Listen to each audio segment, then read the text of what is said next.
কে এদের বাড়ি?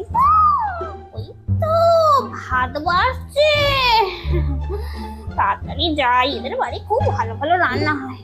ওদি, কি করছো গো? এই তো ভাত বাড়ছি। দিদি কি আর বলবো গো, কি সুন্দর বড় বড় তেলাপিয়া মাছের ঝোল আর ভাত করেছিলাম। ভাতটা বেড়ে আর একটুখানি বাইরে কাঁচা লঙ্কা আনতে গেছি, ব্যাস বেড়ালে এসে সব খেয়ে নিল। সেই 4টে বাজলে তারপর দোকান থেকে কিনে মুড়ি খেতে হবে। খিদাতে পেটটা কেমন একটা করছে। ঠিক আছে, আমাদের ভাত আছে, আমাদের বাড়ি দুটো তুই খেয়ে নে। হ্যাঁ হ্যাঁ, খেয়ে নেবো খেয়ে নেবো। ওদি, তোমাদের বাড়ি কি এই পটল রান্না হয়েছে, মাছ রান্না হয়নি? আজকে তো নিরামিষ, কালকের বিপত্তারিণী পুজো আছে তো। মা, অন্য বাড়ি গেলেই ভালো হতো, সারা মেয়েদের ভালো ভালো রান্না হয়। আমার বাবার গাড়ি